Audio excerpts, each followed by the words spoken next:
Welcome to this meeting of the South and West Plans Panel. My name is Councillor Paul Ray and I will be chairing today's meeting. Can I remind everyone that today's meeting is being live streamed on the Leeds City Council YouTube channel so that members of the public can observe the meeting without the need to be present. Can I also remind members of the public present that this is a formal meeting. Whilst we welcome your attendance, we ask that you do not approach members of the panel during the meeting and that the proceedings are observed quietly and without interruption. If this is not adhered to, you may be asked to leave the meeting. And the meeting will be suspended while this is facilitated. South and West Plans panel deals with applications from the south, north, west and west of the city. The aim of the panel is to hear all the relevant information from applicants, members of the public and council officers to help members of the panel make their decision. Can I now invite members and officers to introduce themselves and mute their microphone once you have introduced yourself? If I could please start from my left. Stephen Wilkinson, Principal Planning Officer, Leeds City Council. Ben Anderson, Planning Officer, Leeds City Council. Good afternoon, I'm John Booth, Principal Highways Engineer. Simon Claudia, Environmental Health Practitioner. Good afternoon, everybody. Zara Hussain, Councillor for Roundhay Ward. Good afternoon, everybody. I'm Andy Parnham, Councillor for Armley Ward. Good afternoon, everybody. I'm Councillor Raymond Jones and I represent the ward of Horsworth. Afternoon, everyone. Councillor Andy Rowntree from Kirkstall. Good afternoon, everyone. Councillor Killamanaka for Bermondsey and Richmond Hill. Good afternoon, everyone. Councillor Mahaley Francis for Moortown and Meanwood. Good afternoon, everyone. My name is Daniel Illingworth and I'm part of the Plans Panel team. Good afternoon, everybody. Councillor Sanford for the Harewood Ward. Good afternoon, Councillor Simon Severy from the Pudsey Ward. Good afternoon, Councillor Penny Stables from Wetherby Ward. Hi everyone, Natasha Prosser, Clerk to the panel. Hello everyone, Nikki Diol, Head of Legal and Advisor to this panel today. Good afternoon, Jonathan Carr, Head of Development Management. Good afternoon, Steve Butler, Group Manager for South and West Leeds and Lead Officer at South and West Plans Panel. Thank you very much for that. Now moving to the agenda, could I ask the Clerk to go through item numbers 1 to 5, please? Thanks, Chair. Agenda item 1, there's no appeals. Agenda item 2, no exempt items. Agenda item 3, no formal late items. Agenda item 4, members to declare any interest. Take silence. No, sorry, Nikki. Sorry, Natasha. Although I'm not a member, I am conflicted on one of the items, at which point I will be stepping out and there will be another lawyer that will be advising this committee. It relates to the tennis club application. I will recluse myself from that item at the appropriate time, Chair. Just based on that then, members, I'm proposing that we swap around item number 8 and 9 just to make that an easier facilitation of the change of legal advice. I take it we're all happy with that. So, thank you. Thanks, Chair. Agenda item 5, apologies from Councillor Anderson today, and we have Councillor Seary here as a substitute. Thank you very much for that. Item number 6, minutes of the previous meeting held on Thursday the 3rd of April 2025. Do members accept these are a true and correct record, first of all? I'll take silence as a yes. Cool. Are members happy to move these? Can I have someone to propose to move them? Yep. Great. Thank you. And are there any matters arising from those minutes? I'll take silence as a no. Thank you. Item number 7. Single-storey front extension to 15 Fulmer Court, Middleton, Leeds, LS10 3HB. Can I ask the officer to present the application, please? Thank you, Chair. So this application relates to a single-storey front extension in Middleton, which has been brought for consideration by the panel as the applicant works within the planning department of Leeds City Council.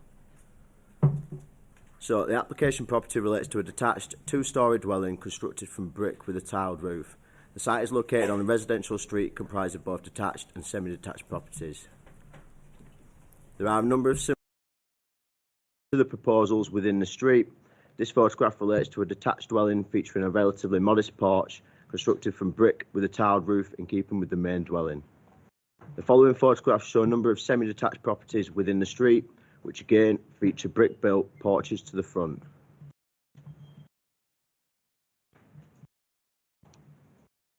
As you can see, all examples within the street scene feature single-pitched lean-to roofs. Now, here are the elevations and the floor plans.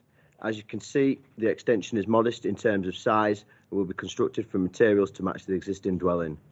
Given that the development is similar in terms of design to the examples previously shown, I do not consider the proposals to be harmful to visual amenity. In respect to its modest scale and forward sighting, I do not consider the proposals to bear any harm to neighbouring amenity by way of over-dominance or overshadowing. Although a side window is proposed, its distance to the nearest boundary will exceed 2.5 metres and will comply with the minimum separation standards set out in the Leeds Householder Design Guide. As such, I do not anticipate there to be any issues by way of overlooking. Finally, given that the development will not impact upon existing parking provision, I do not consider there to be any harm in terms of general highway safety. So to summarise, I consider that development to comply with the aims and intentions of all relevant policies within the Leeds Local Development Plan, and it will not cause any particular harm to visual amenity, residential amenity or highway safety. As such, it is my recommendation that the panel grant planning permission for the proposed development. Thank you, Chair. Thank you very much. As there are no registered objectors in attendance, therefore we'll move straight to questions to officers. Any questions to officers? Okay, no questions to officers. Any member comments? No member comments. Would you like to sum up, Steve, before we go to the vote? A nice easy one to start. Thank you. Yeah, the application has been granted permission as specified. I'm taking a vote.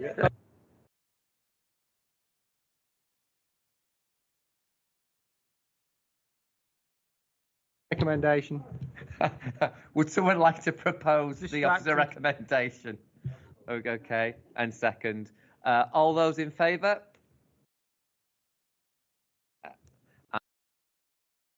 Any against? Any abstentions? Would you like to sum up the vote, Steve? Not really, after that performance. The vote's been unanimous to grant permission for the application. Thank you, Chair. Thank you for that. So moving on to item number 9, change of use from C3 residential dwelling to C2 residential institution for children, new fire escape to rear, including insertion of fire door at the first floor at 64 Otley Road, Headingley, Leeds, LS6 4BA. Can I ask the officer to present once they're ready?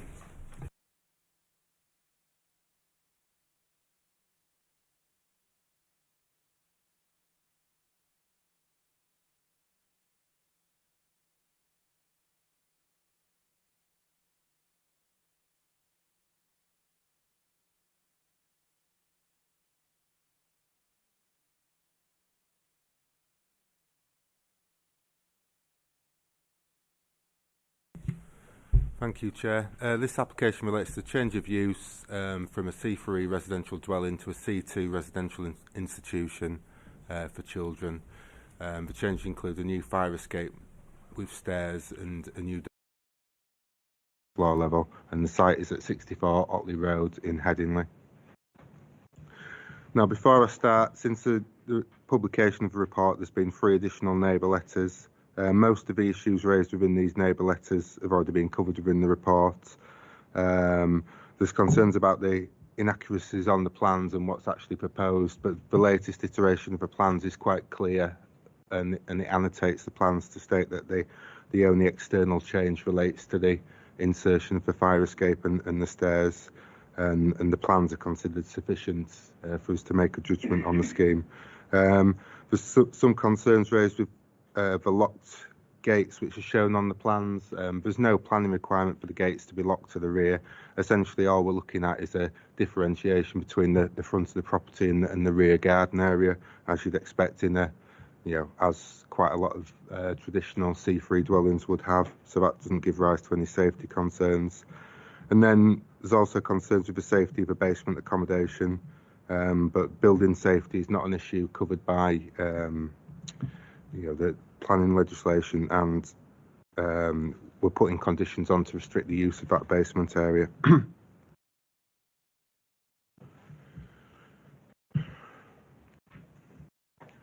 So this is the site here. The proposals in particular seek to provide accommodation for up to 4 children who are deemed unsuitable to reside with their immediate families due to risks with their safeguarding.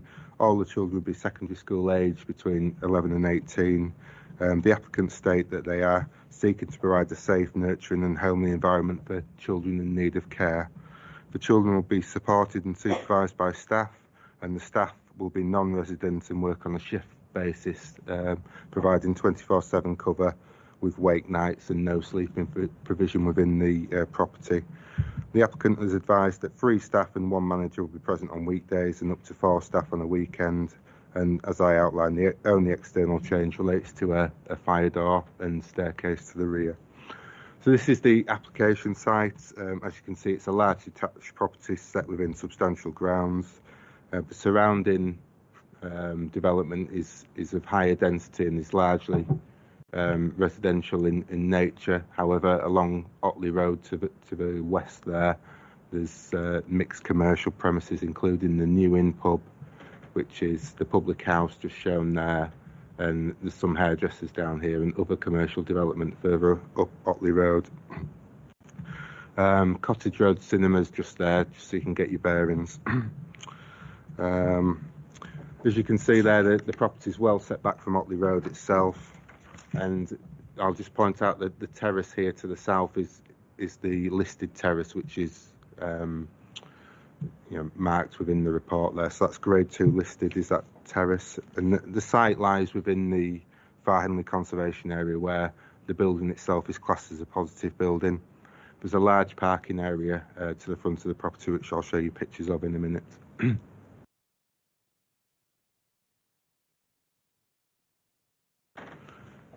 Can I have the next slide? Yeah, cheers.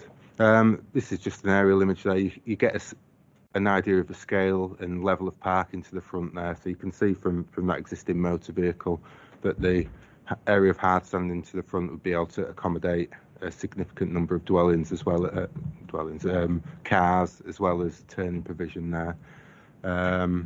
You can see the listed terrace on the right there, and the amount of vegetation tree cover as well, which there's no proposals to change any of that.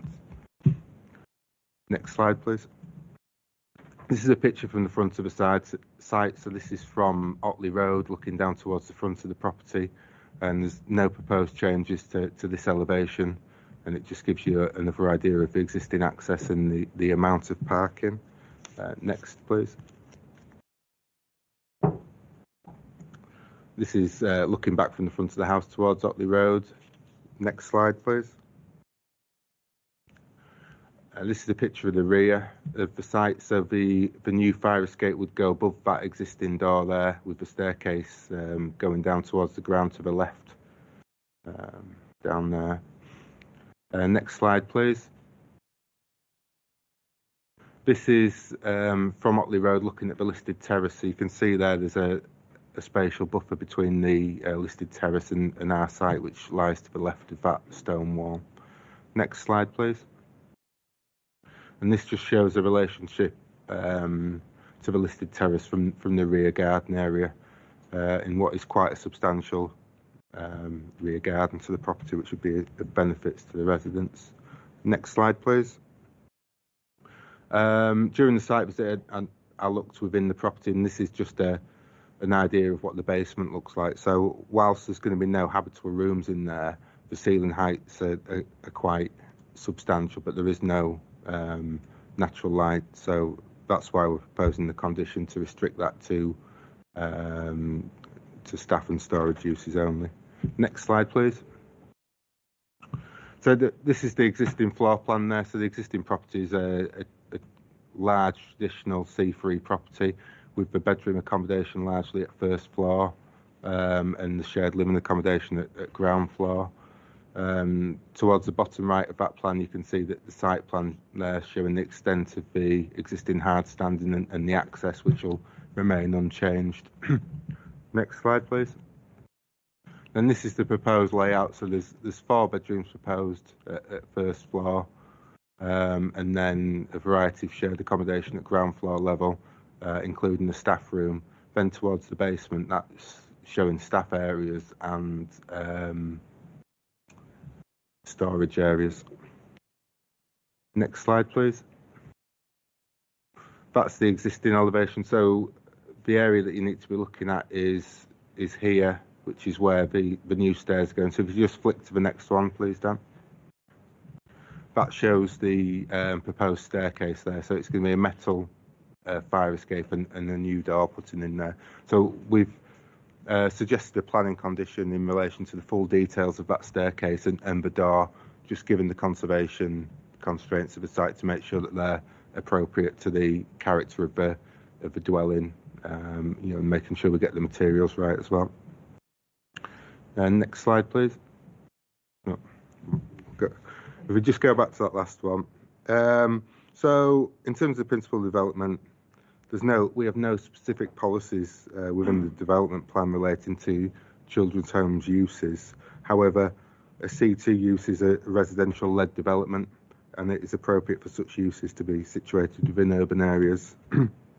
From a heritage perspective, it's noted that the site lies within a conservation area and is also adjacent to a listed terrace.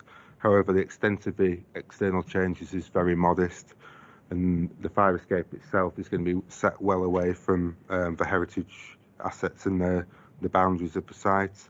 It will also be discreetly located, given the enclosed nature of the rear garden area. Consequently, we think that the proposals will preserve the setting of a listed building and the character and appearance of a conservation area. In terms of neighbouring amenity, which is a key theme of a lot of the objection letters, the property differs from a lot of the other children's homes that this panel's considered within the recent years and months. Insofar as it's a large detached property, I think some of the other ones we've seen have been semi-detached properties and you've got a closer relationship with the neighbouring uses, but this one benefits from you know, a substantial property in its own rights and spacious grounds as well. The proposal will be conditioned to a maximum of 4 children because that's the basis that the application has come in with, which will create a modest-sized children's home, which wouldn't be an intensive use of the property or grounds. Carers will be present on site 24/7, and it's not considered that any noise and disturbance from the 4 residents and the on-site care team would be significantly greater than a family situation which could occur at the present time. Planning can't control the full details of the day-to-day management. It's important to know that there's a second tier to this insofar as children's homes are also regulated by Ofsted, and it's common that once planning secured that Ofsted inspection takes place after that, which will look at the you know, the wider management of the site and the credentials of the applicant, which aren't up to us to consider. Also, any additional traffic movements are considered to be limited and be largely restricted to sociable hours. So any visitors are likely to need to book appointments, and the details we've had on staff shift patterns will make sure they don't take place in unsociable hours. So overall, we don't think that the proposal is going to be have any negative impacts on the neighbours. In terms of highways, as you saw, there's ample parking within the site. We don't think it's going to lead to any off-street parking issues. And then some of the letters have raised concerns in relation to whether there's a need or not for this development.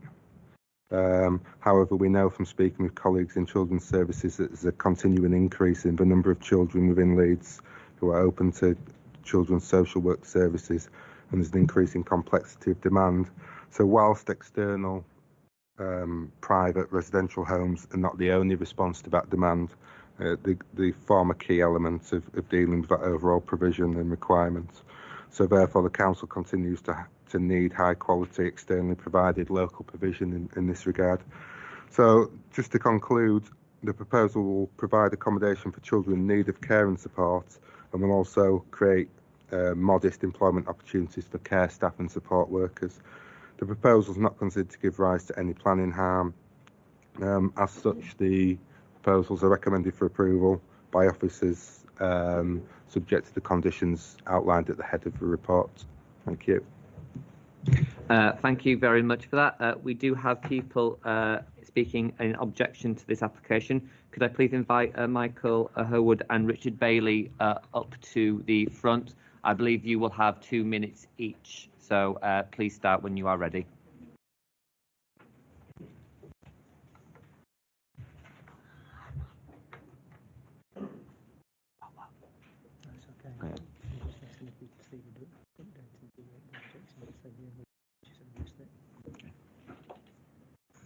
Your time will start when you're ready.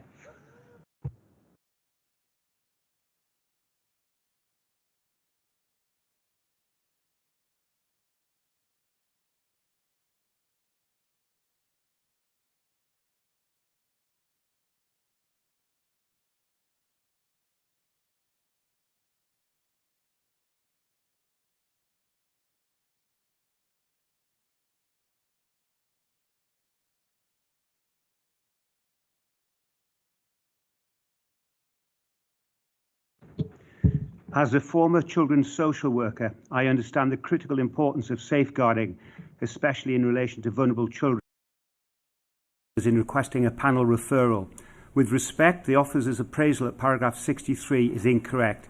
Our terrace is adjacent to the applicant's property, which in turn is immediately adjacent to the beer garden at the New Inn, number 3 on the infamous Otley Run.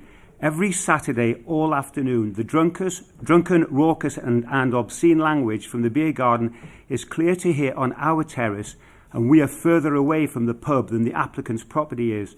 The children will be exposed to this antisocial behaviour every weekend. It is unavoidable and substantial safeguarding issue. I further submit that the officer is incorrect at paragraph 64. Up to 4,000 revellers on the Otley Run, most of them intoxicated, some using drugs, pass the only entrance to this property every Saturday afternoon. Some stop to urinate in the garden. Unless the children are prohibited from leaving the property, which is wholly unrealistic, they will be directly exposed to this behaviour. This, again, is a serious safeguarding issue. I have direct experience of working with children's homes like that proposed. Children placed in such homes have significant needs which need to be addressed by a wide range of professionals on a planned, unplanned, ad hoc and emergency basis, necessitating regular contact, meetings, case conferences and reviews. The home would be the focal point of this activity with regular visitors. It could not hope to exist unobtrusively, there being increased noise and disruption for local residents. This is implicitly conceded in the original application, which anticipated the need for 10 parking spaces. As well as in their individual objections, the concerns of local people are contained in the independent consultant's report, which I would commend to the panel despite the updated plans from the applicant.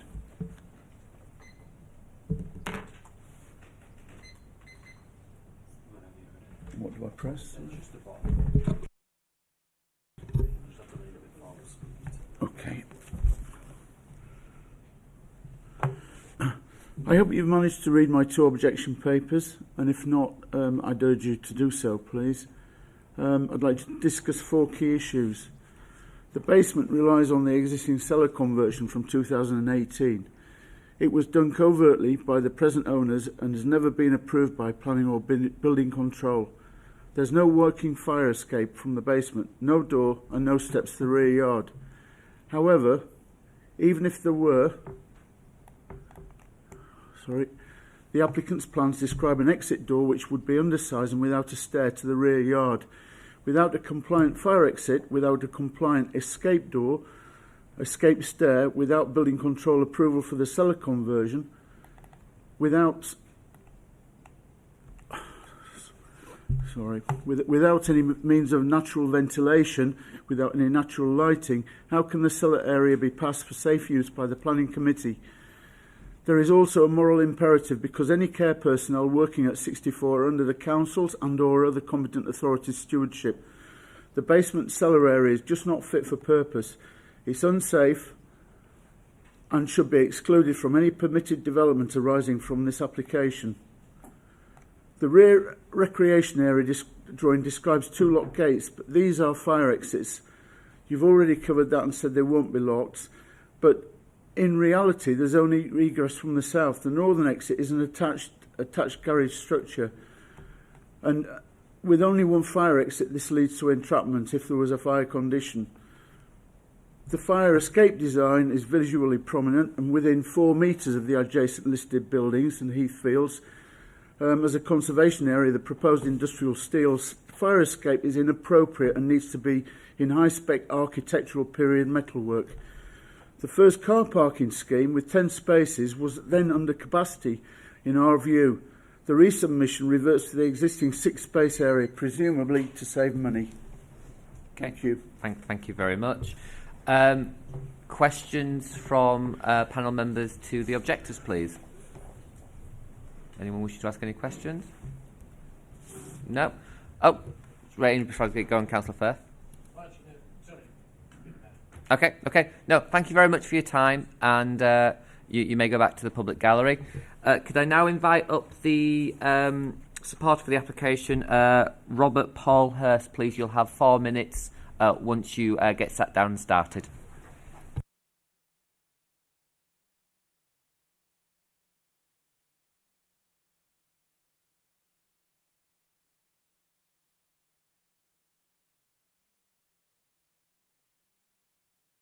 No, is he not here?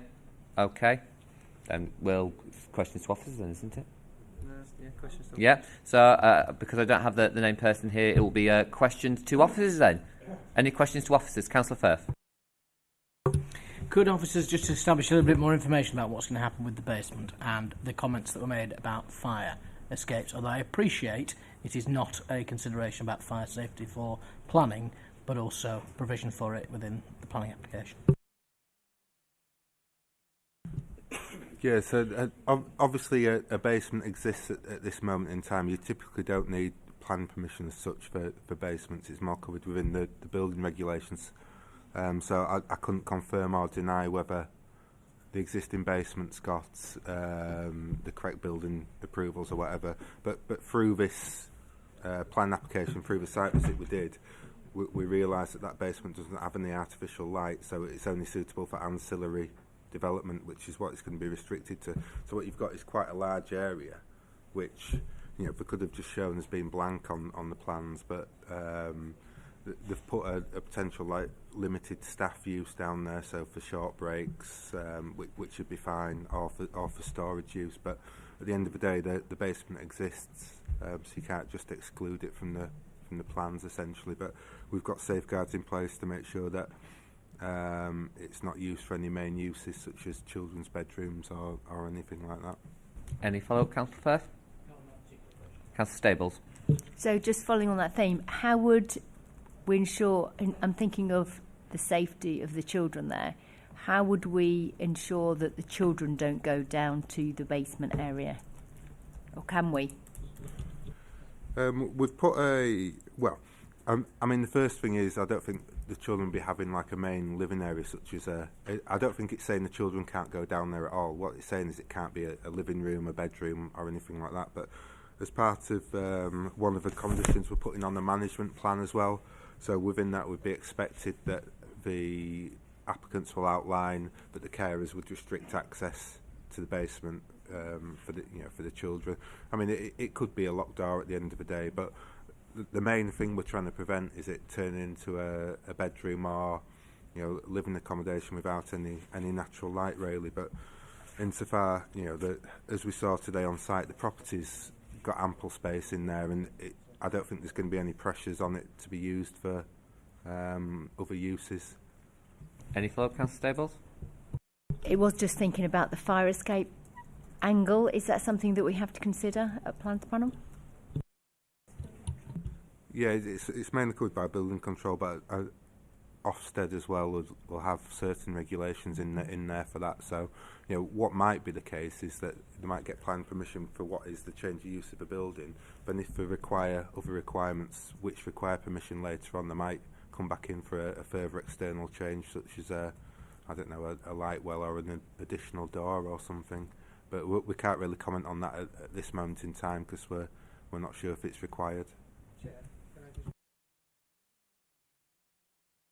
You've touched on it, the question that Councillor Stables was asking, but the internal circulation arrangements is something that be controlled by Ofsted ultimately and not ourselves, because they've got to ensure through Ofsted that it's a safe environment for the children that are actually going to occupy the premises, that helps. Any follow-up, Councillor Stables? Yeah, so what we're saying then is that in terms of the fire safety aspect, then that will be Ofsted that will ensure that we'll have to, or we're not saying that? No, that's a building control issue. And the West Yorkshire Fire Service. Excuse me. So do we here in Plans Panel have to consider the fire safety of the building? No. Councillor Firth? Thank you, Chair. I've got about 3 questions. The first question is, given you do them one at a time just to make sure the officer gets to the detail of each, because we've had a habit of people asking lots of questions and officers forgetting what the third one is. No, it's fine. The first question is in relation to the fact that we've talked about building control and other issues, but one of the major issues that's been raised is actually the suitability and appropriateness of the development for children in particular. I just wondered, what are the planning considerations about safeguarding or children within this, or is that not something we can consider as a planning committee? I mean, in the broader sense, we have to look at safety and community safety and safety of children. But in terms of, we've got to remember the existing use of a property as a family dwelling, which could well have children there at the same time. So in terms of individual safeguarding of those children, it'll depend on their individual needs, which will be assessed at the time and as part of the Ofsted inspection. But as a starting point, what we've got is a site which is quite well set back from the Otley Road, quite well contained, and the idea of putting that additional fencing in adjacent to the site is to make sure that the private amenity space is separate from the front areas. But the key thing is there's going to be carers and supervisors 24/7 to help safeguard the children's well-being, really. So in principle, the layout and everything of the site ticks the key boxes that we'd look for. There's a separation there from Otley Road. It's not bang on the front in terms of where the children are going to be residing and playing out at the back. Thank you, and thank you for that answer. So the reason I was asking that is in relation to the fact of whether there was then also going to be an inclusion of some of that in the report, having spoken to them, because I know on other, for example, other applications elsewhere, there's considerations for public health, among other things, and obviously it depends on this particular application and whether that's something that should have been included. So maybe you can answer that when I come back with the second one, which is in relation to the fire escape. Obviously, it's currently a residential property, or it has been a residential property. So is it correct that there are no current fire escapes at all? And then the second point on fire escapes is, with the one that's being put in here, is this the only option that is available to put in a fire escape, and does it have to be in that part of the first floor of the building? I'm not sure what the particular fire regulations are for a children's home. I assume they'll need safe access from the first floor, and that they've looked for an opportunity to provide that, and what they've done is they've provided one in the centre of a site set away from the boundaries. And I think an important aspect about that fire escape is we'd condition it to be a fire escape only, and that would go into the management plan as well, in terms of the carers and supervisors making sure that it's only used for its intended purposes. But I can't comment on the actual requirements for the fire escape. We just assess the impacts of the proposal that's put in front of us, really. Chair, just briefly. Sorry, Councillor Firth.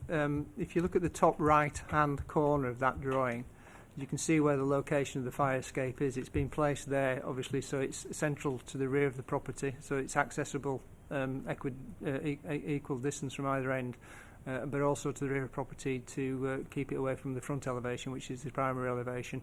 But ultimately, when this goes through building control and the fire service, they may have requirements that might lead to that being moved in a way. So that's the reason it's been located in that location. Did you just say, sorry, that it could actually be moved if fire safety says something else? Did you say? It's a possibility. They may ask for different regulations, but it is actually, it'd have to come back to us if they wanted to change the location on the premises. What I'm saying to you is that that's where it's been put now for good reason by the applicant, but ultimately, if that is not the suitable reason, because it's not the best place for the first floor to be evacuated at speed, which is what the point of all this is, There is just the possibility that it could be changed, and if so, it'd have to come back to us again.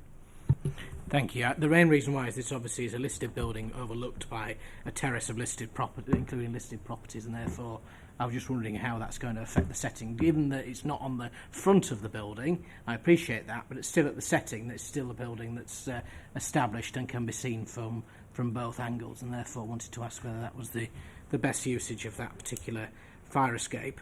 And the other question I was going to ask is, obviously this is going to be a particular property that is going to, and I've asked the applicant this, if they'd have been here, or the supporter, this is going to be an extensive use for a lot more people than probably it's been used before, potentially, and therefore I was going to ask about whether there's going to be the additions of, whether there was any views around utilities or, pumps or heaters that were going to be used in the property at all to make it, effectively to ruin the aspect of a listed building in the background, or whether it's going to be tucked away and hidden in the particular corner with the properties north of the particular site. But appreciate you may not be able to answer that question. Yeah, just to start off with, this property itself is not listed. It's within the conservation area where it's classed as a positive building. It's the adjacent terrace which is listed. Now, there's quite a spatial separation between where the fire escape's going and that listed terrace that you'll have seen from the pictures. So we don't think there's any concerns in terms of that. And the actual staircase itself is, it's going to be steel with railings, which allows views through to the building. The rear is quite a discreet elevation because it's quite enclosed to the rear as well. So there's no concerns in terms of that aspect. In terms of the heating and everything else, there's no proposals before us for anything like solar panels, heat pumps or anything like that. It's taken as if the existing property is suitable as a family dwelling, and at this moment in time I think the expectation is that it'll just be retained as the same. I mean, there's various things they can do without plan permission if they want to change the way that's done, but there's nothing before us to consider at this moment in time. Any other questions? Yeah, Councillor Minaka. Thank you, Chair. If the officer could take us back on, the rear part of the property, just at the bottom, I think it will be bottom right, is it left? Yes, you see that little bit towards the right hand corner. Is there anything that the the applicant will be doing with that part? Because when we did do the site visit, I think it kind of like made me question what would they do with that little bit towards the corner of right. Are they going to fix that? Is that part of this? Thank you, Chair. There's nothing before us in terms of a proposal. I'd have thought there'll be an element of tidying up and making safe of that rear garden area to satisfy the Ofsted requirements. But from our perspective, all we're looking at externally is that staircase and the fire escape. But there's an expectation that the rear garden area will be tidied up and made safe prior to any use, but that'll be covered by separate legislation. The only reason I'm asking that is because we are at the moment dealing with obviously safeguarding as a bit of that. I know that we have to consider what is on our table, but also that bit needs. I think it does need to be looked into. Thank you, Chair. Yeah, I think to say to members, I appreciate the comments about saving, but please remember we're here to deal with what the planning authority deals with, not what Ofsted or building regulations deal with. I know it sometimes is tempted to vary into that, but we need to keep ourselves to our specific role. Any other questions to officers, please? Councillor Stables.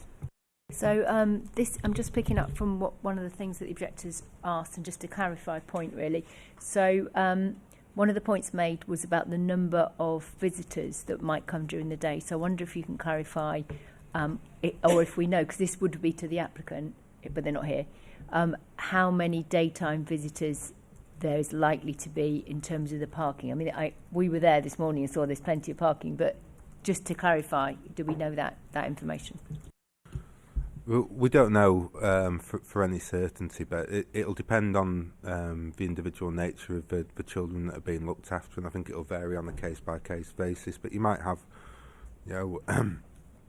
occupational therapists and other helpers come in, but it's not a traditional C3 property has lots of visitors in terms of family deliveries, people like that, whereas in this case any external visitors will have to make an appointment, so the management team themselves will be able to make sure that 10 don't turn up at the same time, for instance. I think there's a very limited prospect of that parking area being filled up. The difficulty is obviously until we know exactly the nature of the children that we've placed in there, you can't really guesstimate the additional facilities through contractors, because I think it mentioned in the report about contractors maybe coming into for specific needs. I think the main thing that needs to be mentioned, apart from Steve saying about the car parking, is that the assessment in terms of the traffic movements in and out and there are not considered to be significantly different or different at all from what a large domestic property would be with a family in it. Is that fair, John? Yeah, just to put some context on parking as well. The policy requirement for this type of development is the required parking is based on the number of residents, and it requires 1 per 3 residents. So from a policy point of view, this application would only require 2 parking spaces. Any follow-up or any more questions from members before we move to comments? Member comments then, please. Any member comments? No. So if we can summarise where we are, and then we'll ask for a proposer on the recommendation. The application stands before you, is recommended for approval. Been no dissent from that. Can I have a proposer for the recommendation and a seconder?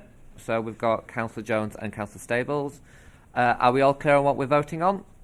I'll take silence as a yes. So all those in favour? Oh no, sorry, Councillor. Councillor Mayor. Yeah. All those against? Any abstentions? Could you summarise the vote result, please?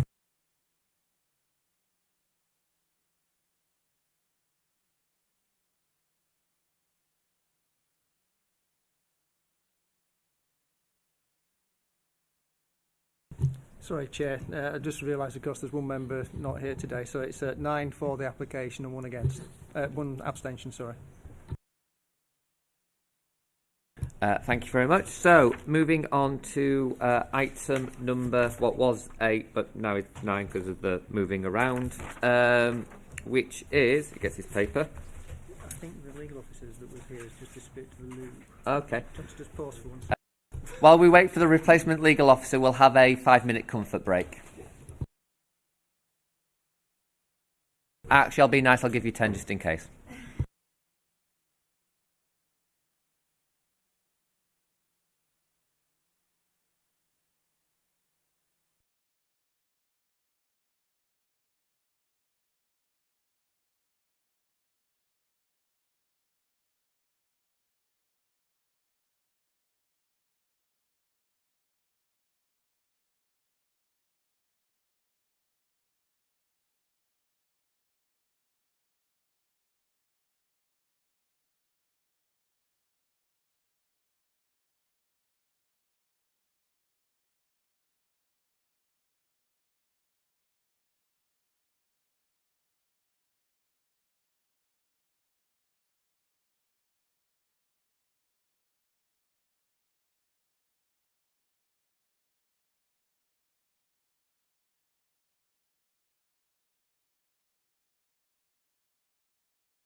Thank you for that, everyone. Moving on to what was item agenda number 8 in the original pack, installation of floodlights to 2 existing tennis courts at Adel War Memorial Association, Church Lane, Adel. Can I please ask the officer to present the application?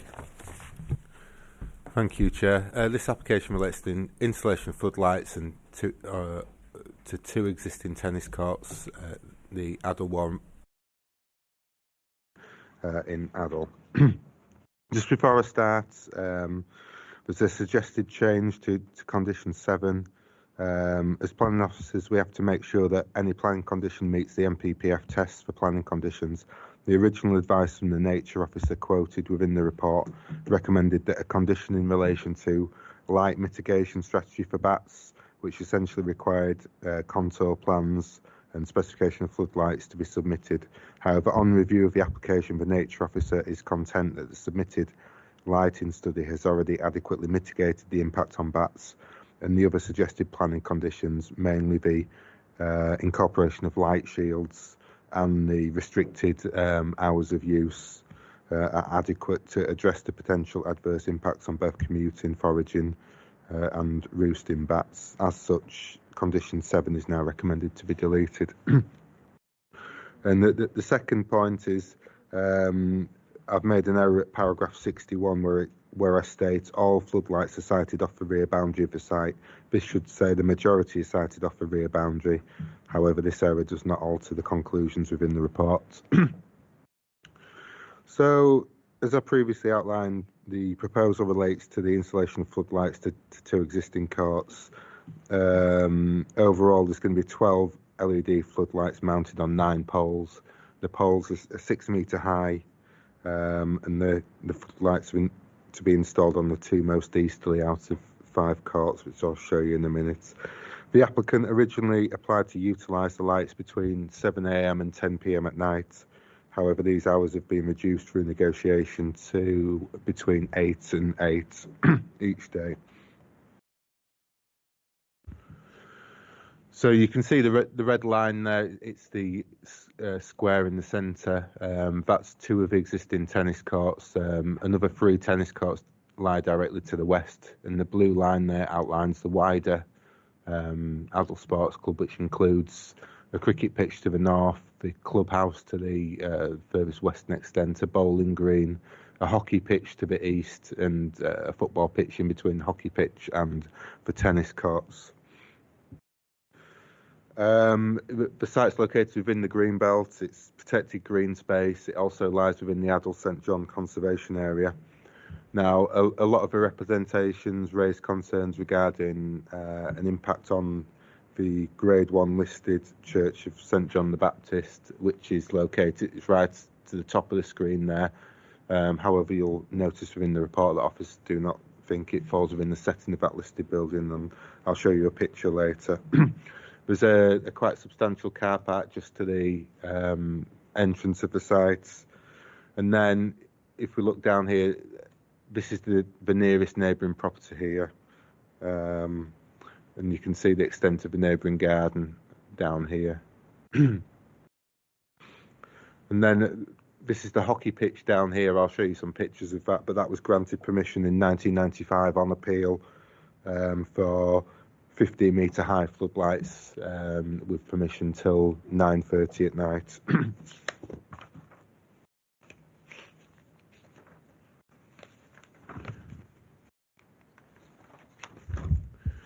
This is an aerial here. You can see the church to the north there, and the wider setting of the cricket club. You can see the extent of the neighbouring property and its relationship with the tennis club as well to the south there, as well as you can see the floodlights for the hockey pitch, which are 15 metres high to the east there on that artificial surface. This is a picture looking across the tennis courts to the nearest neighbouring property, which is on the right-hand side there. Here's another picture. This reflects a hedge height, which was similar to what we saw on site today. So I took this last week. And you can see the neighbouring property to the right. It's got a slightly offset relationship with the tennis courts, and the neighbouring garden lies just the other side of that hedge.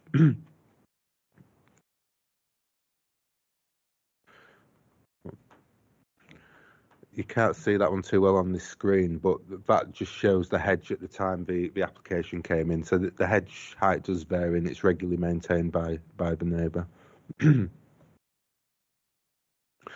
This is a picture from the neighbour's garden. So this just shows the relationship between the existing property and the tennis courts. So the tennis courts in question here are the furthest two there.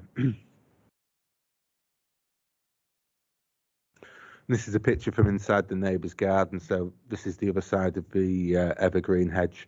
You can see that the neighbour's got a variety of windows within the side elevation there, as well as some in the rear elevation that look towards the tennis court at close quarters. And this is the picture from some of the neighbouring first floor windows, just looking out towards the tennis courts. And here's another picture doing the same. And this is a picture looking from the tennis courts towards the listed church. So, but this is one of the reasons why we don't think it's within the setting of a listed church. There's such a spatial separation between the two. Then this is looking towards the hockey pitch, so you can see those 15-metre high floodlights there. And this is from the car park. So the tennis court is just to the right-hand side of that far pavilion building there. You can see the neighbouring property just beneath the tree line to the right-hand side there. But the floodlights are well set back from the main public vantage points.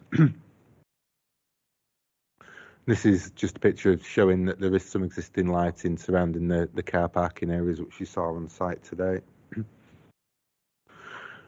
This plan shows the layout of the proposed lights. So it is the bottom left plan there that shows the location. So there's going to be 3 along there, 1 pole there with 2 lights mounted on it, another in central, 1 down here. This is a neighbouring property and the hedge down here, and then another 3 on that side there. And the elevations give you an overview of what the poles are going to look like. The slimline poles, and that hedge height is shown on the plans is probably higher than what it's shown as today. But we still consider that the lights from a visual perspective won't have a significant impact.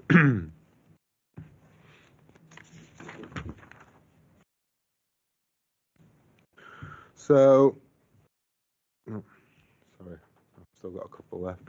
So this is just a snapshot from the lighting report.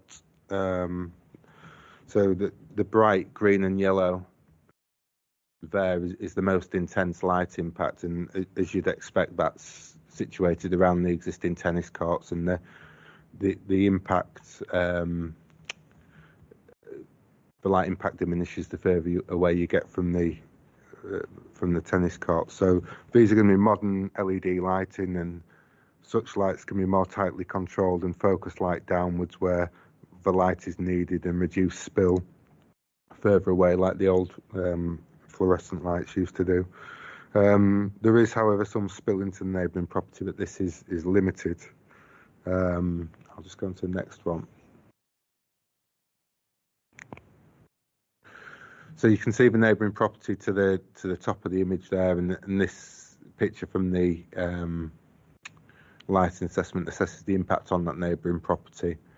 The hedge is modelled at 3 metres here, and we think that's quite a conservative estimate for the hedge. When we were on site today, it was nearer 4 metres.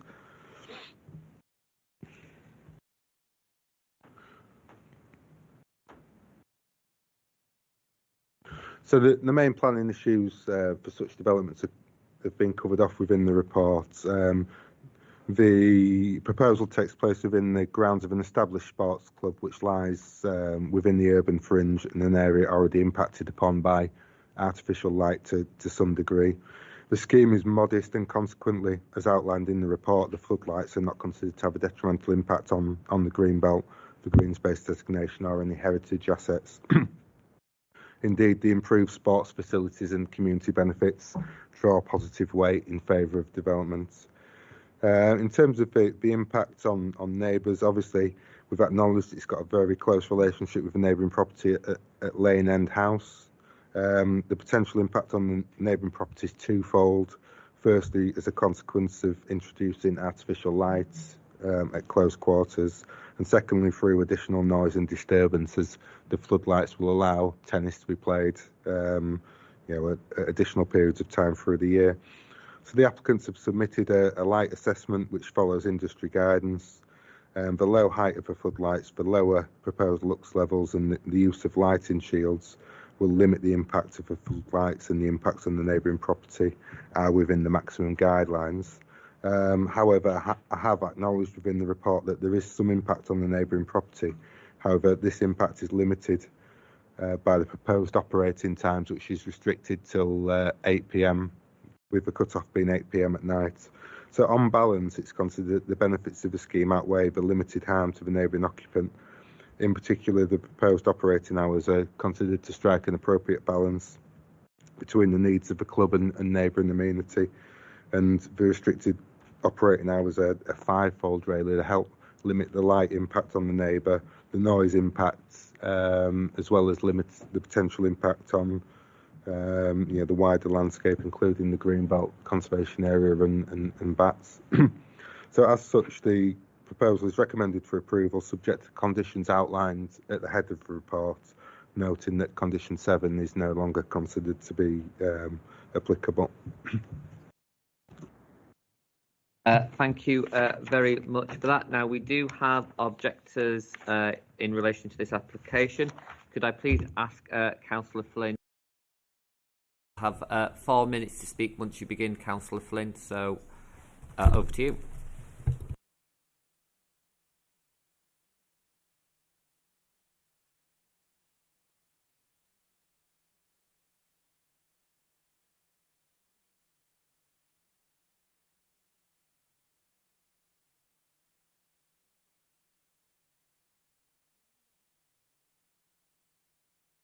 No, that'll be fine. I'm sure colleagues will be able to increase the volume of their voice.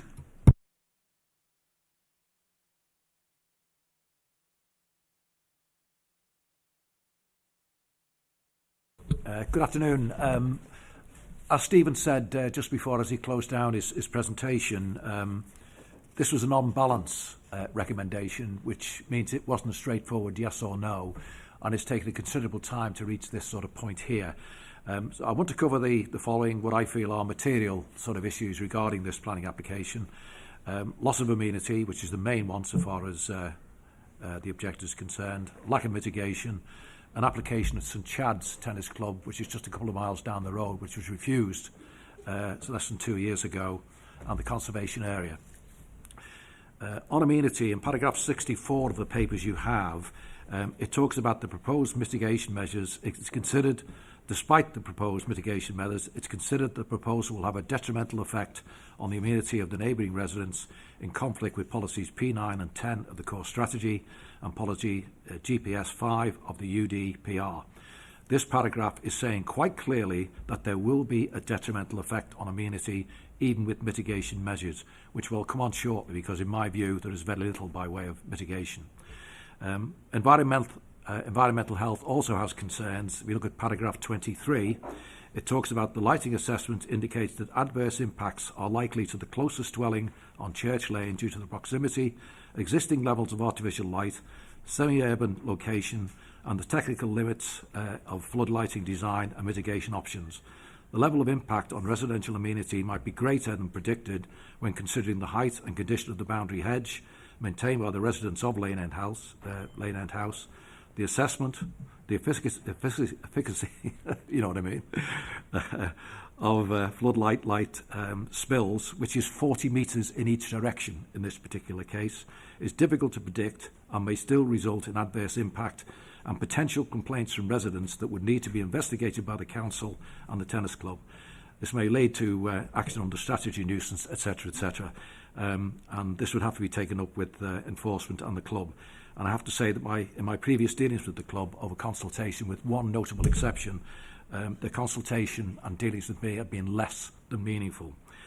Moving on to mitigation, the report mentions mitigation on several occasions, but in my view, the only mitigation they mention is a reduction or suggested reduction in the amount of time that the lights are on. That's not mitigation at all, basically. And in fact, they intend to extend the lighting on a Saturday and a Sunday night from 6 o'clock until 8 o'clock. Dr. Garrett had a very serious accident last January. He's just come out of the spinal unit at Pinderfields after 5 months treatment, and will spend the vast majority of his future life in a wheelchair. And the room that you saw us in this morning, the people who visited the site, that's the room in which he spends the vast majority of his time with his family, his extended family, including his grandchildren. This is just a few yards from where the lights are intended to go. The report talks about St Chad's, but makes a very small reference to it and talks about effectively...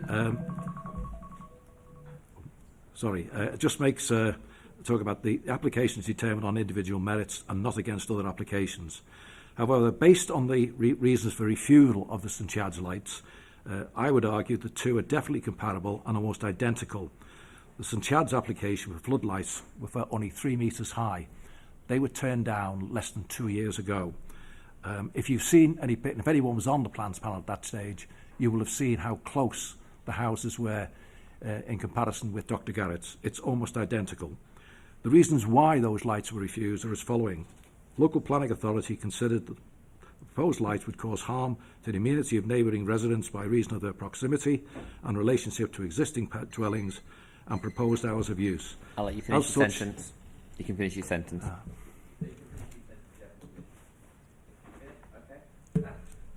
Couldn't hear you. You can finish your sentence if you haven't finished. You could finish your sentence, Billy, if you wanted to. Okay, fine, fair enough. Questions from panel members to the objectors, please. Do I have any questions? Councillor Firth. Thank you very much for your presentation. Can I just ask, you mentioned that consultation was severely lacking. Could you just confirm what sort of consultation the club has either proposed that it has actually put forward, or more generally, what you believe they have done or they haven't done that they should have done?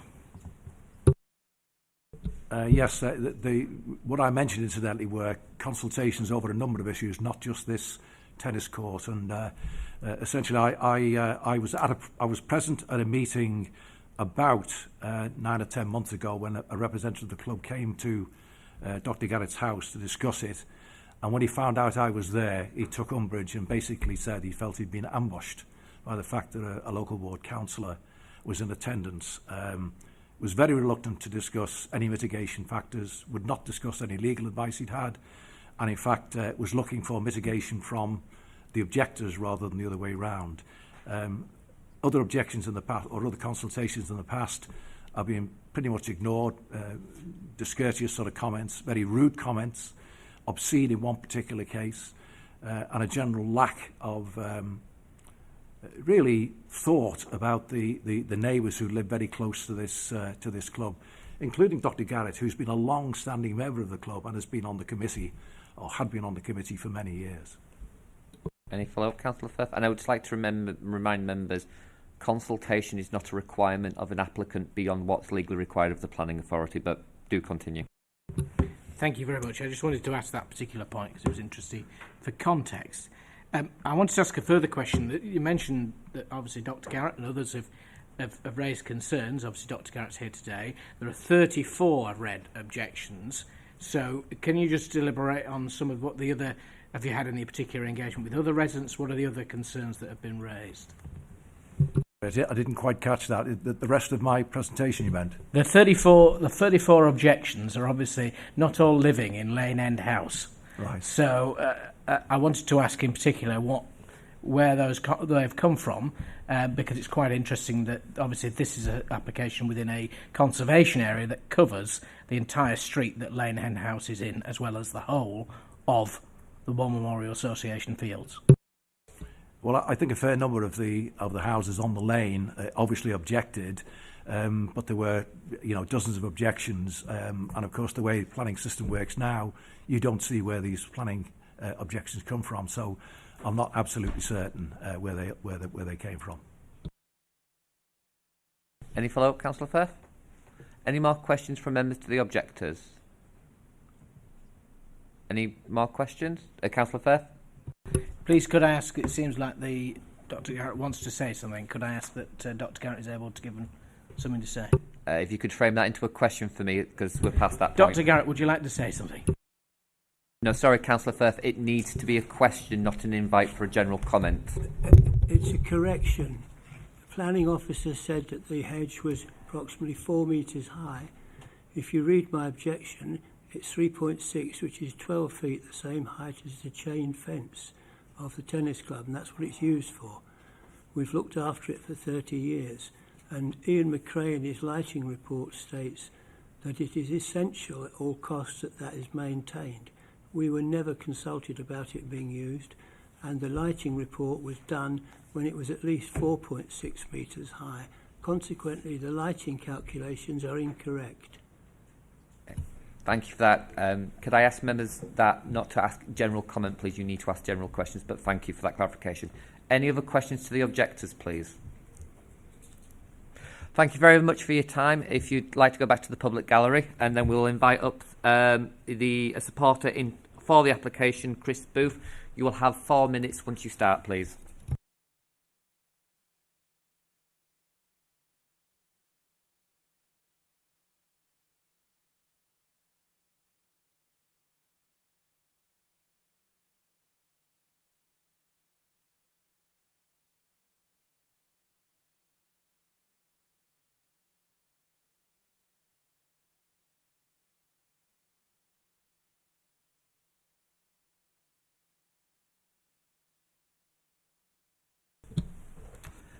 Good afternoon.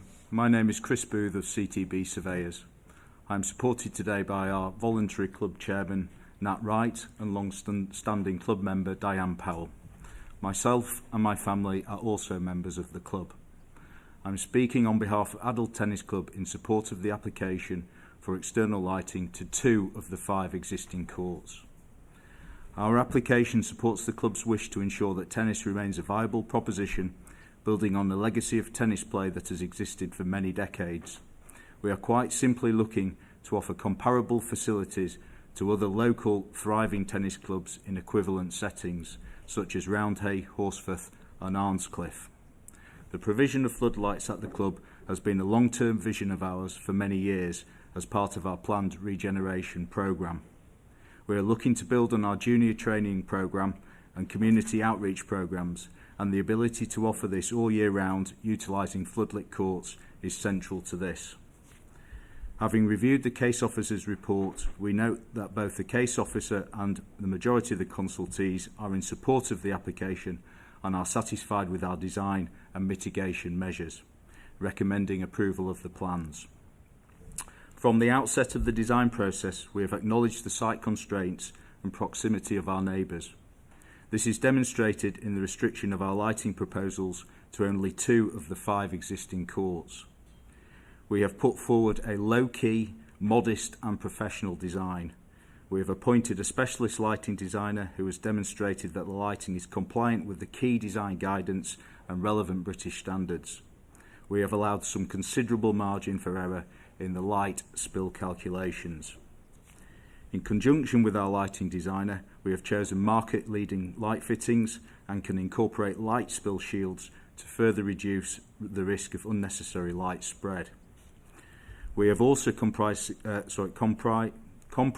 significantly during the planning application process by reducing our proposed curfew time from our original request of 10 p.m. Please bear in mind that the adjacent hockey pitches operate floodlighting all year round, every day, with a cut-off time of 9:45 p.m. Tennis is already played at the club during the peak summer months, often late into the evening. The provision of lighting would enable safe periods of play during dusk and overcast conditions, further enhancing our club facilities and training capabilities. Throughout the year, the AWMA site is a thriving and bustling sports facility. and has been for many decades. We do not believe that the use of lighting into the evening hours would create an adverse environment for our neighbours. Tennis, unlike hockey and football, cannot be played at all times and all weathers. It is fair to say that during the winter months there will be extended periods where wet and windy weather will prevent use of our courts. This will be a natural mitigating factor. To conclude, the case officer's report and consultations fully support our application with a clear recommendation for approval. Our lighting assessment was conservative in its approach to light spill, and we are confident that our design and mitigation measures offers no cause for concern. On behalf of Adult Tennis Club and its members, thank you for listening, and I trust that you will support the case officer's recommendation and grant approval. Thank you very much. Questions to the supporter of the application, members? Any questions? Councillor Rowntree first. Thank you, Chair. I wonder if you could please comment in view of the matter that the objector raised about consultation, whether you could please give a view on what consultation you have done and how extensive it's been. And I'm mindful of the Chair's observation earlier that consultation over and above statutory limits is not relevant. But if you could say a bit about that, please. Sure. We've had several meetings with our neighbours over quite a period of time. We've attempted to engage with our neighbours and listen to their side of the story. We don't accept that we have ignored the situation. We've tried to engage and try and find a sort of meaningful solution to this prior to the application going in. I wasn't in attendance at all of those meetings. My fellow committee members were. I think there was a feeling overall that whatever we said, there was going to be very strong objections to the application. I also met Councillor Flynn separately and had a very constructive conversation with Councillor Flynn. It was very amicable. But respectfully, we obviously disagreed on the application. We kept the neighbours informed as to when the application was going in. They did. I acknowledge they asked for a copy of the application prior to our submission. Obviously, we did decline that because this has been a very lengthy consultation period. There's been ample opportunity for everyone to comment on those. So, respectfully, I disagree that there was a lack of consultation. Any follow-up, Councillor? Councillor Jones said he doesn't want to ask a question. Any other questions from panel members? Councillor Firth. Thank you for your presentation. Can I just ask, you mentioned about mitigation. Could you just give a bit more detail on what you've done to mitigate in terms of the impact on particularly Lane End House and also those properties around it? For example, I do note that elsewhere with other applications, for example, floodlights are painted green. So can I ask where we currently stand with all of this? And that obviously is a very minor point with the wider considerations and concerns raised. In terms of mitigation, multiple mitigation factors. Firstly, the location of the courts, the chosen courts are as far away from the roadside, the club. I appreciate they're close to the neighbouring property, but in the overall setting, we've very much limited it to the furthest courts. We've also compromised the overall lighting standard while still meeting the British standard for recreational club play. For example, if you were looking for equivalent courts, professional level tennis courts, you would be looking at 12 to 15 metre lighting lampposts. We acknowledged that was never going to get consent, so we immediately reduced that down to 6 metres, and we've reduced the lux level, again, whilst perfectly safe for recreational play, is quite a significant mitigating factor. We've accepted the recommendation of the case officer to reduce the use of hours till 8 p.m, and we've also accepted a condition to include light spill shields on all of the fittings, which would further mitigate for any potential for light spill. I did a bit of research before this application. I was looking at it today, and I understand that obviously, and there's a question for officers later on about where the comments have come from within the conservation area. But when the conservation area was first established for St John's, it was originally around the church, I believe. And it's now been expanded to include the whole of the War Memorial Association. That was about 15 years ago. And obviously the street that Lane End House is on. So given this particular situation, how are you looking to enhance or even preserve the conservation area with something that potentially could have a detriment to it, and is it right at the heart of it? I would suggest that this relates to the existing use of the site. It's an established sporting facility. It has been for many, many, many decades, well in advance of any amendments to the conservation boundaries. So the use of these courts as tennis courts with the addition of floodlighting for very limited hours, I cannot see how that can cause any lasting damage to the conservation area. Thank you. I was going to ask as well whether they have anybody in the club that could also establish why, obviously, there was a reason why the whole of the War Memorial Association was taken into the conservation area in around about 2004-2005, because I think that your particular point about the hockey pitch is that the fact that it is very much away and surrounded by blocking screens in terms of trees to actually away from residents. Mm-hmm. So I wanted to ask if there was a problem also with in relation to the lights, or they're left on too long, where will they be controlled from? Where will be the switch be? And how easy is it to switch them on and off in actually to get them controlled? And how do they actually be managed in terms of the particular work they're going to come out with? It's most likely that the lights will be controlled from the adjacent clubhouse. We are in discussions with our friends at the hockey section, who have also have a planning application for some additional facilities adjacent to their courts. So the plan would be that we would work with them in terms of where the power supply would come from, but I would expect that there will be a very simple electronic control panel within the clubhouse, which will be on automatic shut-off at the agreed time. Simple as that. Yeah. Councillor Francis Mair. Hello, thank you for coming along today.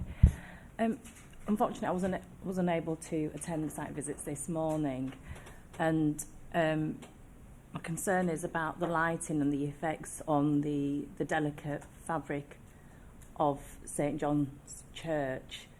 I was just wondering, has Historic England been consulted to have a look at this, if it's grade 1 or grade 2, as it's a grade 1 listed building?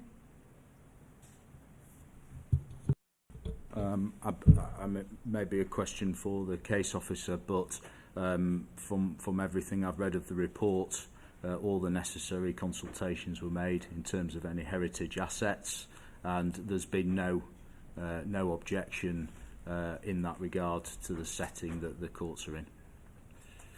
Any follow-up, Councillor? Any other questions? Right, thank you very much. If you'd like to go back to the public gallery, it's now questions to officers. So any questions to officers? Councillor Jones first. Can I ask why the actual lighting is 6 metres high? Could it not be less? And surely that would reduce the impact. Maybe I'm wrong, I don't know. I'm not a lighting expert, but I don't understand why it has to be. Every one of these I see, and I see from various other places, it's always 6 metres. I just wondered why that was the case. I might get our environmental health officer to come in on this as well, but from reading the lighting report, 6 metres is the minimum level it can be to get the light angle correctly across the courts, as far as I'm aware. Yeah, Sam's nodded, so the environmental health officer concurs. Any follow-up, Councillor? Yeah, I think it was who? I think someone else indicated before yourself, Councillor Stables. It was Councillor Firth, and then it's yourself, Councillor Stables. Thank you, Chair. I wanted to ask, first of all, if officers could give us a summary of the particular... There's been comment that it's believed that most of the supporters are potentially from the club, and that most of the objectors may be residents. It's hinted in the report. Could you give us an indication of what that is, given the fact that we can't look at it because we hide comments publicly, unfortunately, of where they come from, and whether also, particularly, they're in the conservation area? It's difficult to give any actual numbers, but I'm aware that I think the club themselves were promoting the members to write in to support the enhanced facilities. So that's where a lot of the supports have come from. In terms of the objections, we've got a lot of objections from the cul-de-sac which lies to the south there.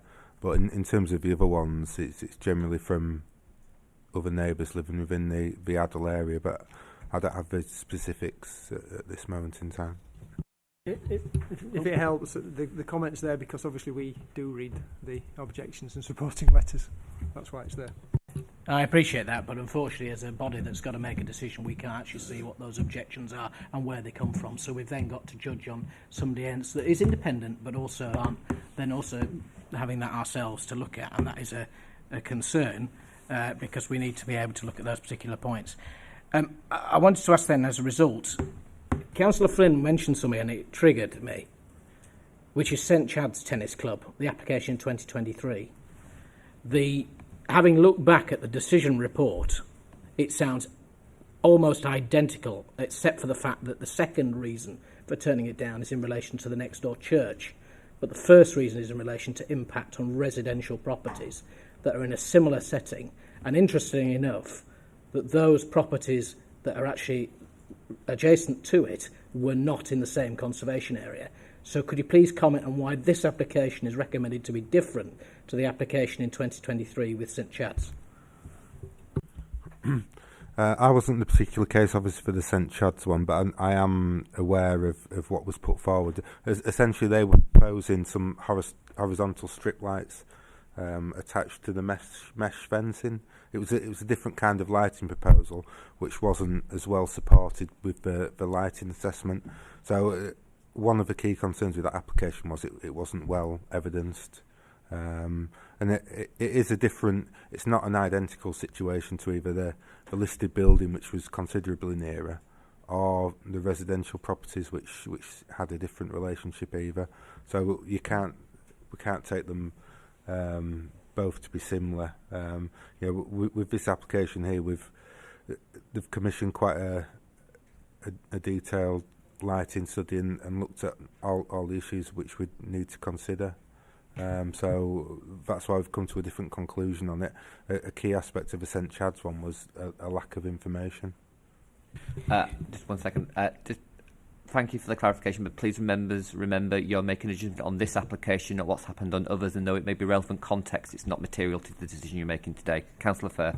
Thank you, Chair. Is it not right, though, that potentially if this goes to appeal, that an actual planning inspector will then consider what previous applications in similar contexts have actually been looked at, and therefore we should look at that as well in terms of actual reference and see whether that's interesting, although, yes, absolutely, the decision we take is based on this application.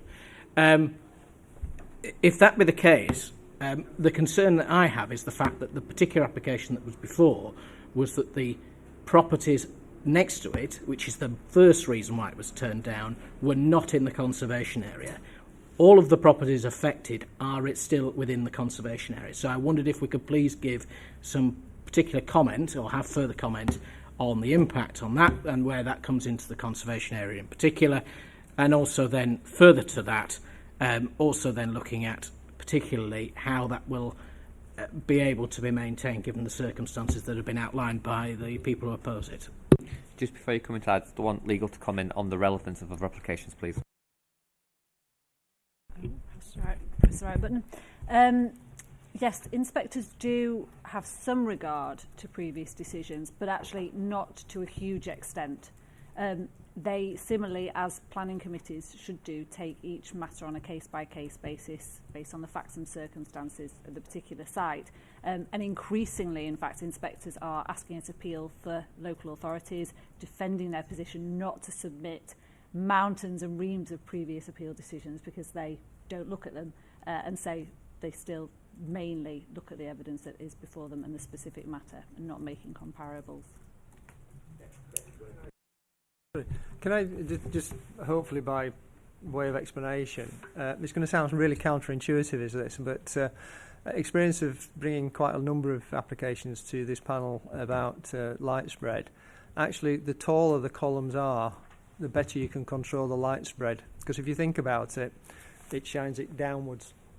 If you have it lower, like the stuff that was on St Chad's, and it's a strip light, it's shining across, therefore the light will spread, and it will also be more picked up easier by the naked eye because you're looking at the source, because you were at a similar sort of height. So I just thought I'd make that explanation. Taller columns actually make it easier to control the light spread, and I know Simon would agree with that as well. In terms of the conservation area, obviously we've got a requirement to ensure that the development preserves or enhances the conservation area, and the key considerations in relation to this are how the floodlights will look, both when they're off and when they're on. Now obviously that tennis court's well set back from key views within the conservation area, so from Church Lane it's behind the car park, the clubhouse, the bowling green and other 3 tennis courts, so there's quite a substantial setback there, and we're talking about 6 metre high slimline columns, so they won't be readily discernible when they're off. Now in terms of when they're on, we have to look at the existing character of the area. So you've got Church Lane, which is already lit by artificial street lights. You've got artificial lights lighting the car parking area. You've got a clubhouse which will be on with lights on until probably 11 o'clock at night most days, and then within the club yourself you've got the much larger floodlights as the backdrop, and other lights around the club. So the assessment we've made there is that you're essentially looking for a very small footprint of additional floodlighting around just 2 tennis courts, and that won't make a discernible impact on the existing environment of the conservation area. It's not a dark area, it's not a dark village as such, given the influence of those other lights. And whilst there was an earlier comment that the conservation area is being expanded, which your research was correct with that, and when the hockey pitch was allowed at appeal, it was within the setting of the conservation area and not within it. But as part of our assessment now on the impact of the conservation area, we've got to take into account the existing development, which includes those floodlights, which are on till much later and are much larger as well. So that's why we've come to the conclusion that it's not going to have a detrimental impact on the character of the conservation area. Thank you for that response. I just wonder, I think there is a difference in the screening between the two potentially, but I see where you're coming from with that particular point. I just wanted to then ask in particular then, given that Dr. Garrett has raised concerns about the lighting assessment, and that's obviously what we're going to be judging here, the club have confirmed, or the representative has confirmed, that they've actually reduced the poles from what they were going to be. Can I ask, has any further assessment been done that we may be able to reflect upon if those, from what they used to be and what they are proposed now? A lot of that work took place with, the applicants undertook that work before they submitted the application as such. Have you got anything you wanted to add on the lighting, Simon? There was that point about the hedge, and we understand that the calculations were based on a 3 metre high hedge line rather than 4 metres. So it adds in a bit more comfort into the assessment. Essentially, from our perspective, we've had the lighting assessment checked by Simon, who's the environmental health officer, who specialises in judging reports like that, and it's considered that whilst we've acknowledged some of the potential harm, but it is limited harm. Councillor Stables? I was just going to pick up on the point about bats, because there was a bat survey that was done, and I've seen in the conditions it says a lighting design strategy for bats. Can you just give any more information about that, please? I did an update at the start which said that we're proposing that condition to be removed now, because on further consultation with the nature officer, essentially the process that took place was that the bat survey was done, then the lighting study was done after that, taking on board the recommendations of that bat survey. So all the contour maps that I showed you in there have already been done effectively, so the condition would be asking for the same information again. So the nature officer's now content that if we get the details of the like the cones behind the lights to those, as well as the reduced times till only 8 o'clock, that the there's not going to be a discernible impact on bats there. So essentially this initially recommended condition wasn't fit for purpose, because we weren't getting any additional information than what we already knew. So do we know, because a bat survey has been done, hasn't it? Because it has to be done. So is there any information in terms of, are there bats roosting nearby or not? There's certainly a degree of bat activity that the bat survey picked up in the area. It's just that study had several recommendations on how you mitigate the impact on bats, and their lighting assessment's taken that on board in terms of the brightness of the lights, and obviously by reducing the times that the lights are on, it's going to further restrict the potential impact on the bats. So just to clarify then, so from the bat survey, mitigation has already been put in place which will minimise the impact on bats. That's what you're saying, so. Yeah, the bat survey was the first step, and then the lighting assessment that the applicants undertook considered bats within it, and our nature officers considered all the information and not raised any concerns as such. Thank you. Question to officers. So the hedge belongs to the resident, is that correct? And Yes. So, sorry, I'm not sure on the. I don't want to get into an ownership dispute, but from looking at that picture there, it lies outside the application boundary, so it's not within the area we can control within this application. I'm not sure on the actual ownership. I understand that it is Dr. Garrett's, the neighbours, but I haven't heard from the club on that regard. But they've done reports with a hedge 3 metres or 4 metres high. But if he just cut that down to 2 metres, which is the normal garden height, he would have more impact by the light. Would that be correct?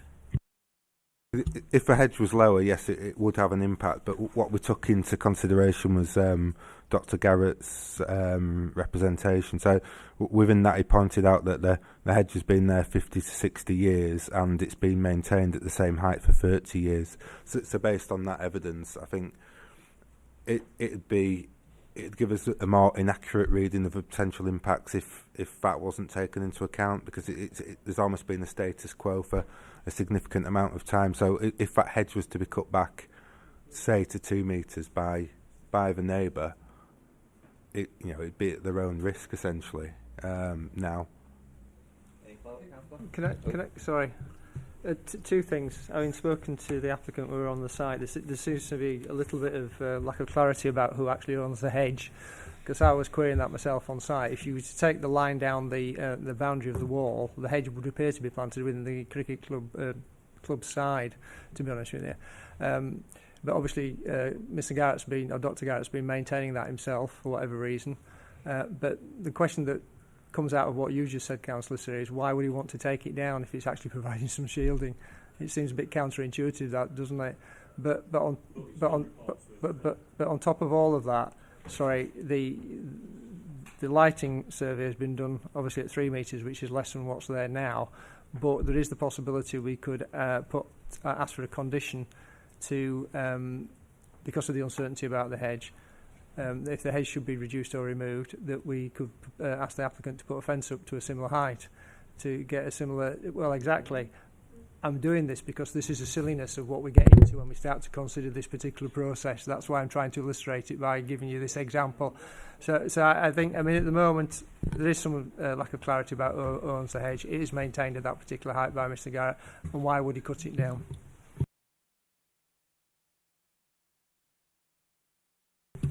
Thank you. Given that there is a dispute between both parties about who owns the hedge, if Mr Garrett is maintaining that hedge, and this is a legal question, should he decide to take down that hedge, would this council have a different view on this application?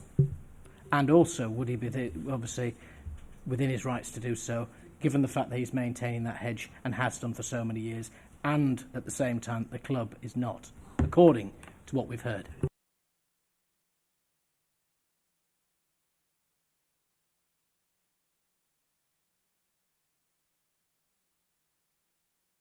So we're getting into what ifs, and in the end, but we are getting to what ifs. You are here to make a decision as it stands, and we cannot think about what happens in 10, 20, 30 years if someone decides to change something. But we're here to make a decision. It is. What I am happy to do is ask the applicant if they wish, not the applicant, sorry, the objector, the property owner, to clarify what their intention of that hedge is very, very directly, as a direct question for clarity. Applicant, sorry, please. Yeah, so I'm getting all my things wrong around what they would do, but what I'm really concerned at is you're asking a lot of whataboutery, and that doesn't. It's not our job here to do that. Our job here is to look at the application as it is. So, is there a specific question? Thank you, Chair. I think the point I raised there is the fact that Dr Garrett has made a particular comment on the fact that the lighting report that has been provided by the applicant before the application was made has been made at different heights from what actually the hedge can be throughout the year or at different times. And therefore, as a result, it is within our rights, I would believe, to then be able to say, well, if that hedge is to be a different height from what it currently is, then therefore there could be a problem. So my question is the fact that, given the discussions that we've had, what mitigations should we be putting in place when I ask the question directly to the applicant about actual mitigations themselves to deal with this particular situation, it seems that actually Dr Garrett has got the biggest mitigation himself, and the club are only doing those within the lights themselves there. And I just wondered what negotiations this council has had, the authority has had, with the applicant to mitigate this situation, given that the only mitigation seems to be the largest one from the person who's going to be impacted, on the property, I should say. So, I normally wouldn't do this, but I will ask the applicant to come up and give a very specific answer to that question, that if that hedge was to be removed by the property owner, would you accept some form of what mitigation you would put in if we were to condition it? I want you to answer that very specific question only, please, if that's okay.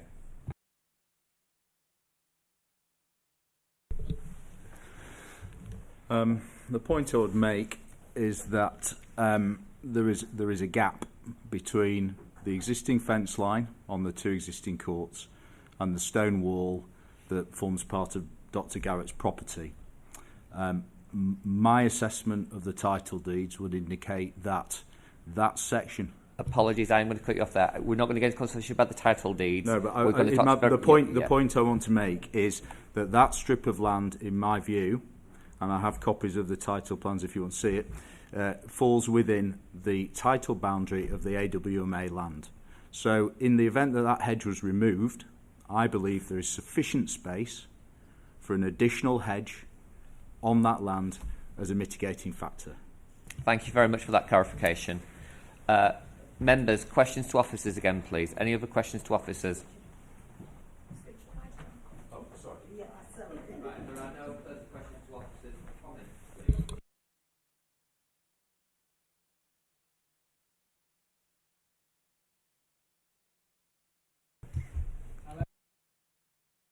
Yeah, Councillor Minaka. Chair, thank you. I'm not sure if this is even a comment or it's a question to the officer. You know, we spoke about... There are no questions now, Councillor Minaka. It's comments. I did ask twice if there were any more questions. My apologies, So, Chair. any comments, please? Councillor Firth? It's difficult. I'm queasy about the situation here because of the context in which it lies, and also the fact that this particular site is within the conservation area. There is another area that is floodlit, but that area is clearly screened by established woodland or trees to be able to be screened away from residents and other properties. So I am very concerned about the mitigations that are in place, because yes, we have to judge it on this particular application, but should the context change in the future, then we could be looking for something completely different. So I'm currently I'm currently queasy about it and still to make my mind up. Any other comments from members? Councillor Pan. I would echo Councillor Firth's sentiments exactly on this same issue. Any other comments? I'm going to take the liberty I'm going to wonder for any more comments before I take the liberty of making a comment myself. So I think members need to be really mindful of what the officers have said. This may be in the conservation area, but it has established use. So, and it's been there for a while. There is other lighting in the area which is not natural. There has been an undertaken by the applicant that they believe that the bush is on their land, and should it be removed by whoever, they will take mitigation measures to deal with that. And I just want to caution members that when they're making their determination, you are making your determination on the application as it is now, not whether that bush is 1 metre high, 3 metres high, 4 metres high, 15 metres high. We have to make that determination as it is now, and whataboutery is not part of our role as plans panel members. So it will be down to obviously you as members to determine what you wish to do, but you are, and you've had advice from legal that you're here to make a determination on as it stands now. Are there any other comments? Can I have a proposer or alternative to the recommendation, or an alternative motion, please?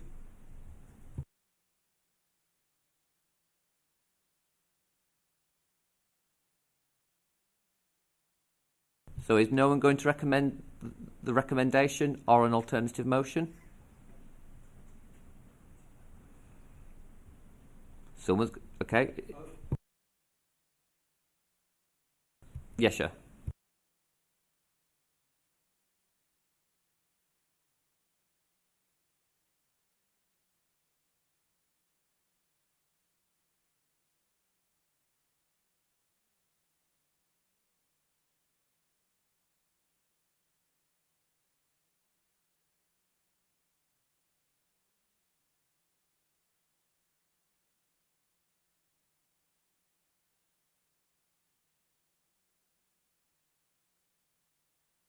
Sorry, can I ask legal a question regards to your condition? Thank you.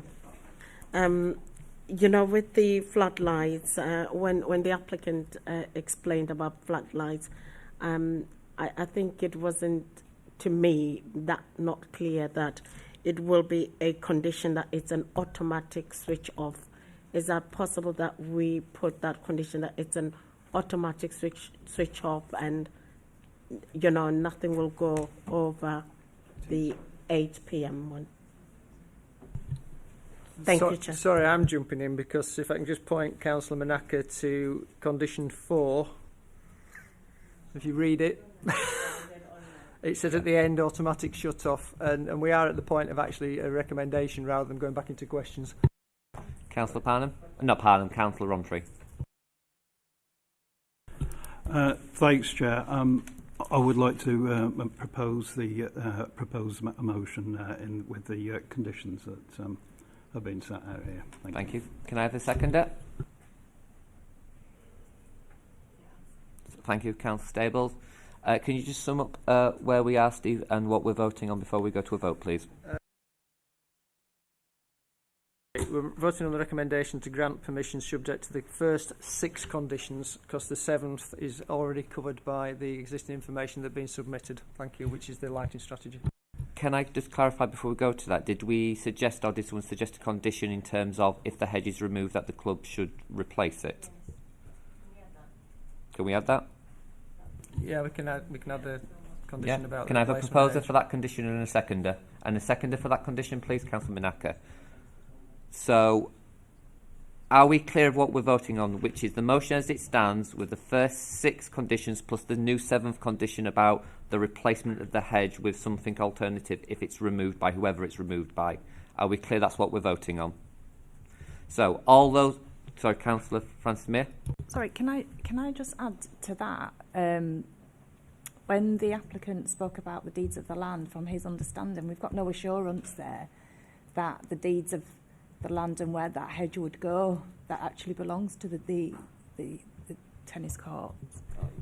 Sorry, going back to it, he did actually say that although he wasn't sure about the hedge, the gap between the hedge and the fence to the courts was actually within his ownership, if I recall. So I think they said they've got space should there be that issue. And ultimately, in planning terms, we're making an application not determining the land ownership. Any other wishes to change the motion before we go to a vote? Councillor Seary. Yeah. Could we ask that they install a new fence or hedge between there on their land? Because obviously then that'll stop the light coming further over onto the resident's property if it's closer to the lighting. That's what was offered by the applicant.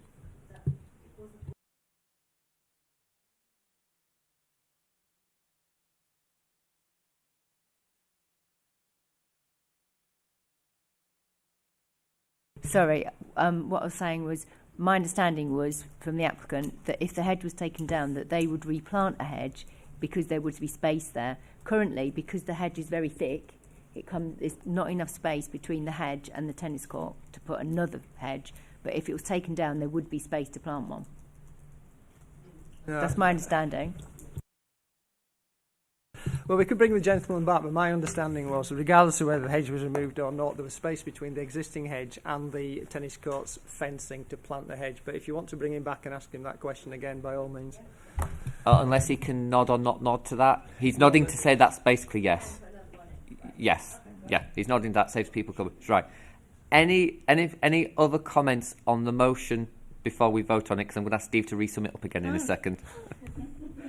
Right. Steve, could you please confirm the new motion as it stands before us? So the recommendation that stands is to grant permission subject to the first 6 conditions, but so removing the light survey for bats, but with a replacement hedge if the original hedge should be removed. Or barrier. Barrier. We'll be flexible with that. Yeah. Okay. Are we all clear on what we are now voting on? Yes. Don't be cheeky, Councillor Firth. Right. So, all those for the motion as summarised by Steve. All those for? 1, 2, 3, 4, 5. All those against? Abstentions? 1, 2, 3, 4. If you could please summarise the result.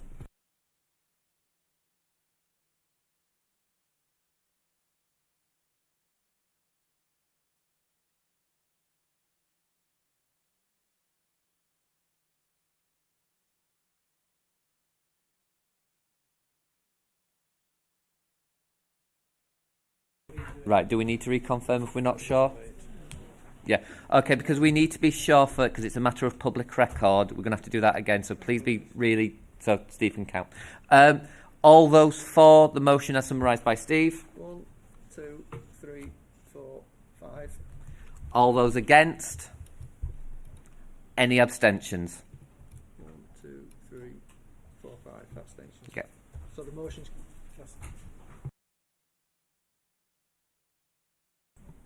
So if it's casting vote, it's me. No, it's So it's fine. Yeah, so yeah. It's not a good day for me.